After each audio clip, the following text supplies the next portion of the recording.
Brandon Burgess has spent much of this year living rough. He knew the man who died last week. I was really close with him. When I heard that, I almost broke down and cried. He was a really close friend of mine, and he was in a really bad position.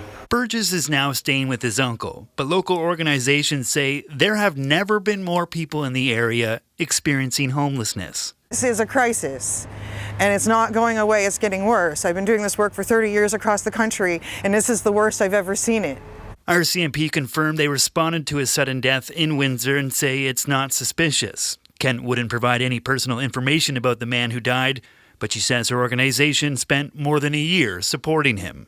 This person was a regular in our lives and our friend, and he died alone in a tent unnecessarily because we didn't have supported housing in place for him.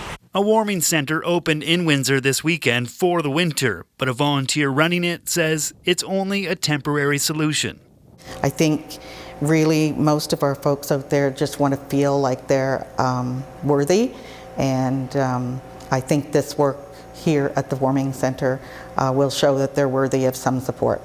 Porter says this is the third death of someone experiencing homelessness in the area that she knows of in the last 2 years.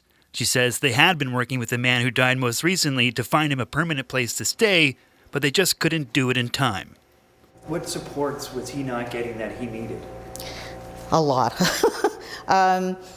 He was not getting mental health and addictions counseling, which is in supportive housing. And we don't have supportive housing here in our area, and we have very little of it in the province.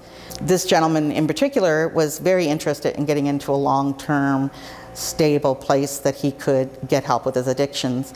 A homelessness count was just done in the Annapolis Valley, partly because service providers like the Posse Project want to know how many people are living rough in the area so they have a better idea of what resources are needed to support them. But staff at the Posse Project also want to know how many people have to die before this problem is taken seriously.